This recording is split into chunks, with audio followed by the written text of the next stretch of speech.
আপনারা কি জানেন কিয়ামতের ময়দানে আল্লাহর কাছে বান্দা কোন আমল করলে হিসেব ছাড়া জান্নাতে যাবে? জানেন কেউ? বলতে পারেন কেউ?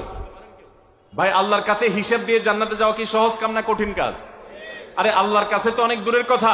আপনি যে প্রতিষ্ঠানে চাকরি করেন তার মালিকের কাছে, উপরস্থ বসের কাছে একেবারে পুঙ্খানুপুঙ্খ করে প্রতিটা পয়সার হিসাব দিয়ে একদম সবকিছুতে পারফেক্টনেস প্রমাণ করা, এটাই তো একটা কঠিন কাজ, দুঃসাধ্য কাজ।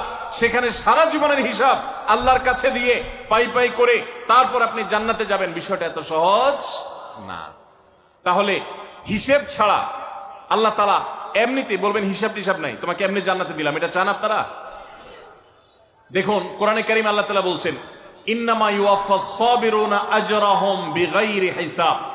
আল্লাহ বিনিময় দেওয়ার ক্ষেত্রে, সওয়াব দেওয়ার ক্ষেত্রে দুনিয়াতে যারা সবরকারী হবে, যারা ধৈর্যশীল হবে, যারা সহিষ্ণু হবে, যারা নিজেকে নিয়ন্ত্রণ করতে পারবে, এই সবরকারীদেরকে আল্লাহ তাআলা হিসেব ছাড়া দিবেন, তাদেরকে সওয়াব দিবেন হিসেব ছাড়া। তাহলে আপনি যখন আপনার কর্মস্থলে থাকবেন আপনাকে ধৈর্য ধারণ করতে হবে। আপনি যখন পাবলিক পরিবহনে উঠবেন আপনার মাথা ঠান্ডা রাখতে হবে। আপনি যখন আপনার বাসা বাড়িতে থাকবেন আপনার মাথা ঠান্ডা থাকতে হবে। মাথা গরম হয়ে যায় যাদের, হট মেজাজ যারা, কথায় কথায় মাথা গরম হয়ে যায়, ধৈর্যহীন হয়ে যায়, যেখানে সেখানে গন্ডগোল বাধায় দেয়, মারামারি বাধায় দেয়, ধৈর্য সহ্য বলতে কিছু নাই, এই লোকগুলো কিন্তু এই সৌভাগ্যবান মানুষদের কাতারে সামিল হতে পারবে না। ঠিক একইভাবে দাম্পত্য জীবনে সুখী হতে হলে সবর এবং শকর, এই দুইটা মূল মন্ত্রের কোনো বিকল্প পথ খোলা নেই। সেটা স্বামীর জন্য প্রযোজ্য, স্ত্রীর জন্য প্রযোজ্য।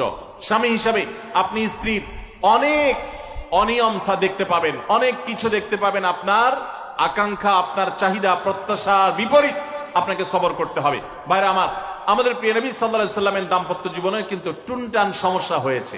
আপনারা মনে করতে পারেন নবী সাল্লাল্লাহু আলাইহি সাল্লামের ঘর, ওনার স্ত্রীগণ সাহাবী, তারা উম্মুল মুমিনিন আমাদের মা, এত মর্যাদাবান মানুষ তারা, তাদের আবার ঝামেলা হয়েছে। ভাই, দাম্পত্য জীবনে টুকটাক সমস্যা তাদেরও হয়েছে। প্রিয় নবী সাল্লাল্লাহু আলাইহি সাল্লাম নিজে একদিন বাসা ছেড়ে মসজিদে নববীতে এসে মন খারাপ করে বসেছিলেন, তিনি বাসায় যাচ্ছেন না, অভিমান করে। ওমর রাদিয়াল্লাহু তাআলা আনহু বিষয়টা বুঝতে পেরে, তার মেয়ে যেহেতু নবী সাল্লাল্লাহু আলাইহি সাল্লামের স্ত্রী, তিনি সেখানে গিয়ে ভেতরে প্রবেশ করে তার সাথে কথা বলে তথ্য উদ্ঘাটন করে সেটা মিটমাট করার ব্যবস্থা করেছেন। স্বয়ং নবী করিম সাল্লাল্লাহু আলাইহি সাল্লামের জামাতা, ইসলামের চতুর্থ খলিফা আলী রাদিয়াল্লাহু তাআলা আনহু, তার মতে এত মর্যাদাবান মানুষ, তার ঘরে স্ত্রী হিসাবে আছেন কে? মুহাম্মদ সাল্লাল্লাহু আলাইহি সাল্লামের মেয়ে, জান্নাতে নারীদের সর্দার ফাতিমা রাদিয়াল্লাহু তাআলা আনহা। এত বড় মানুষ তারা, স্বামী স্ত্রী দুইজন, দুই দিককার নেতৃত্বে, একজন যুবকদের নেতৃত্ব দিবে, আরেকজন জান্নাতি যুবতীদের, নারীদের নেতৃত্ব দিবে। এত বড় মর্যাদাবান মানুষ, তাদেরও দাম্পত্য জীবনে কিন্তু টুনটান হয়েছে।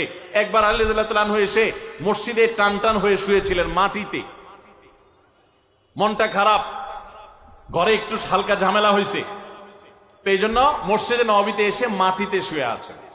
নবী করিম সাল্লাল্লাহু আলাইহি ওয়াসাল্লাম দেখে বুঝতে পেরেছেন, টের পেয়ে গেছেন যে কিছু একটা হয়েছে বাসায়। তখন তিনি জামাইকে ডেকে বললেন, কুম ইয়া আবা তুরাব, এ মাটির বাপ, মাটিতে শুয়ে আছেন, এজন্য রসিকতা করে বললেন, এ মাটির বাপ উঠো, দাঁড়াও দেখি কি হয়েছে বলো। ভাইরা আমার, দাম্পত্য জীবনে টুকটাক সমস্যা হবেই হবে। যারা বিয়ে করেন নাই আগে থেকে প্রস্তুত থাকেন, বুকে পিঠে ছালার বস্তা সব বেঁধে রেডি থাকেন।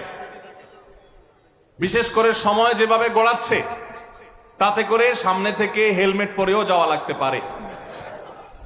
শুধু যাওয়া না, বাসায়